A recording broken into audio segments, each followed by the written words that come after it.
আসসালামু আলাইকুম। আশা করি তোমরা সবাই অনেক অনেক ভালো আছো। লানুবীর শারমিন চ্যানেলের পক্ষ থেকে দ্বিতীয় শ্রেণীর সকল শিক্ষার্থী বন্ধুদের জানাচ্ছি অনেক অনেক শুভেচ্ছা ও স্বাগত। তো আজকে আমরা তোমাদের বাংলা বইয়ের পাঠ 14 কাজের আনন্দ এই কবিতাটি নিয়ে আলোচনা করবো। সো আশা করছি শুরু থেকে শেষ পর্যন্ত আমার সঙ্গেই থাকবে। তাহলে চলো আজকের ভিডিওটি শুরু করা যাক। এখানে একটি মজার কবিতা দেওয়া আছে, দেখতে পাচ্ছ। প্রথমে কবিতার নাম হচ্ছে কাজের আনন্দ, লিখেছেন নবকৃষ্ণ ভট্টাচার্য।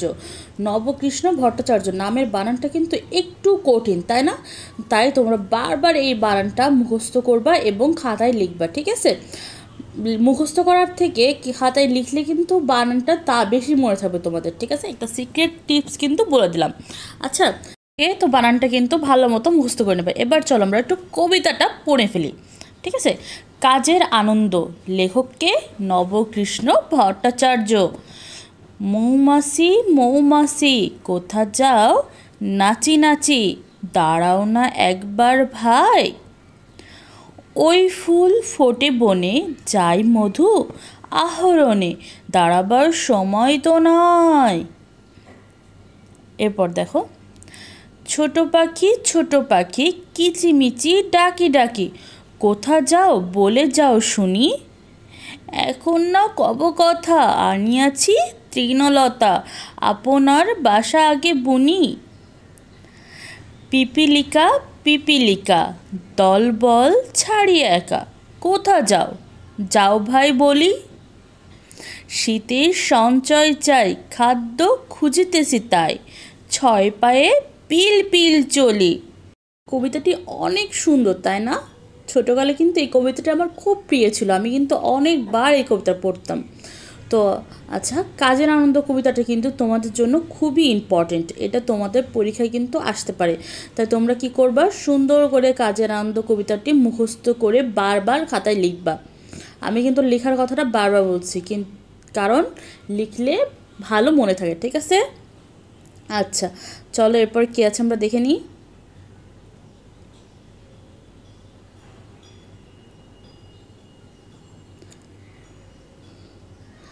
দেখো এখানে লেখা আছে শব্দ শিখি, অর্থাৎ শব্দার্থ, কিছু শব্দ দেওয়া আছে আর তার অর্থ দেওয়া আছে, দেখছো? আহরণ অর্থ হচ্ছে সংগ্রহ করা, অর্থাৎ কোনো কিছু সংগ্রহ করা। তৃণলতা ঘাস ও লতা। বুনি অর্থ হচ্ছে বানাই, বুনি অর্থ কি বানাই। সঞ্চয় অর্থ সংগ্রহ, অর্থাৎ কোনো কিছু গ্রহণ করা মানে সংগ্রহ করা। খাদ্য অর্থ হচ্ছে খাবার, ঠিক আছে? তাহলে এইগুলো কিন্তু তোমরা তোমাদের খাতায় তুলে মুখস্থ করে ফেলবা, ওকে? অভিনয় করে কবিতাটি আবৃত্তি করি। তো কাজের আনন্দের যে কবিতাটি আমরা একটু আগে আবৃত্তি করলাম, এটা তোমাদেরকে অভিনয় করে আবৃত্তি করতে বলছে, ঠিক আছে? তোমরা কিন্তু বাসায় অভিনয় করে অবশ্যই আবৃত্তি করবে, আমি জানি তোমরা অনেক সুন্দর অভিনয় করতে পারবা। এরপর দেখো, ডান পাশ থেকে শব্দ নিয়ে খালি জায়গায় বসায়।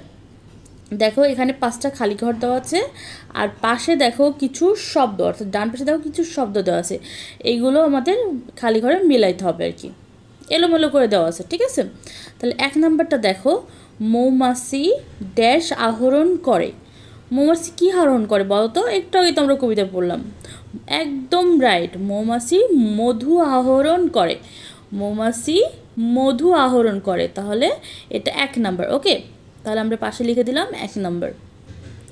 এরপর 2 নাম্বার দেখো, ছেলেমেয়েরা ড্যাশ যাচ্ছে। ছেলেমেয়েরা কি যাচ্ছে বলো তো? ছেলেমেয়েরা নেচে নেচে যাচ্ছে, তাই না? এটা 2 নাম্বার, ওকে? এরপর 3 দেখো, শালিকগুলো ড্যাশ করছে। শালিকগুলো কিচির মিচির করছে। শালিকগুলো কিচির মিচির করছে, তো এটা 3 নাম্বার, ওকে? এরপর দেখো, গাছের মধ্যে ড্যাশের বাসা। গাছের মধ্যে পাখির বাসা, এটা 4 নাম্বার। দেন দেখো, ড্যাশ দলে বেঁধে চলে। কি দল বেঁধে চলে বলো তো? একদম রাইট, পিপিলিকা দল বেঁধে চলে, ওকে? তাহলে এটা হচ্ছে 5 নাম্বার। পিপিলিকাটা হচ্ছে 5 নাম্বার। তোমরা এগুলো খাতায় সুন্দর করে তুলবা, ওকে?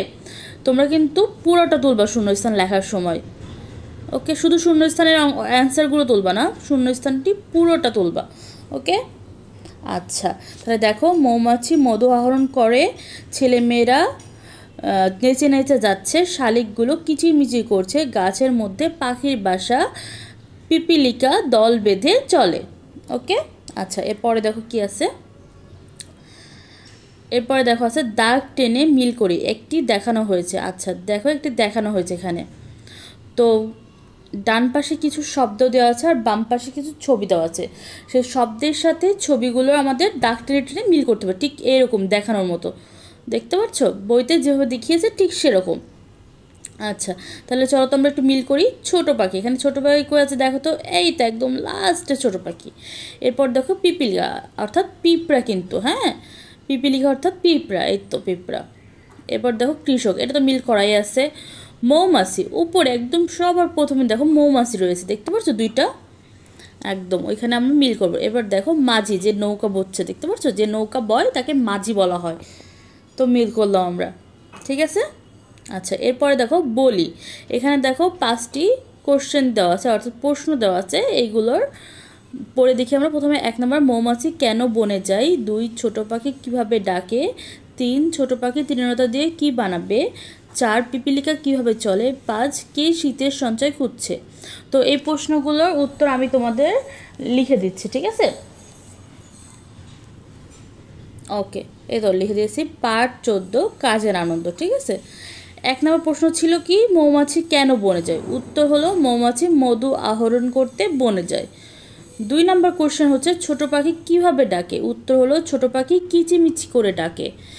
3 নম্বর প্রশ্ন হচ্ছে ছোট পাখি তৃণলতা দিয়ে কি বানাবে? তৃণলতা দিয়ে কি বানাবে? ছোট পাখি তৃণলতা দিয়ে নিজের বাসা বানাবে। 4 নম্বর কোশ্চেন হচ্ছে পিপিলিকা কিভাবে চলে? উত্তর পিপিলিকা পিল পিল করে চলে। 5 নম্বর কোশ্চেন হচ্ছে কে শীতের সঞ্চয় খুঁজছে? উত্তর পিপিলিকা শীতের সঞ্চয় খুঁজছে। ওকে, তো আর নেক্সট ভিডিওতে অর্থাৎ নেক্সট ক্লাসে আমি তোমাদের কিছু এক্সট্রা কোশ্চেন আর অ্যান্সারও দিয়ে দেবো। ওকে, তো তোমরা এই কোশ্চেন আর অ্যান্সারগুলো খাতায় সুন্দর করে তুলে নাও আর মুখস্থ করবে এবং বারবার করে এগুলো লিখবে, বাসায় প্র্যাকটিস করবে, তাহলে কিন্তু তোমাদের ভুল হবে না। আর এই কাজের আনন্দ চ্যাপ্টারটি তোমাদের জন্য খুবই ইম্পর্টেন্ট, তোমাদের এটা পরীক্ষায় অবশ্যই 100% আসবে। তো এটা আমি তোমাদের আগে থেকে বলে রাখলাম, ঠিক আছে।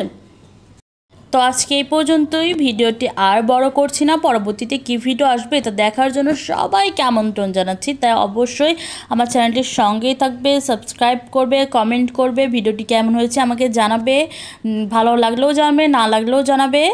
আল্লাহ হাফেজ।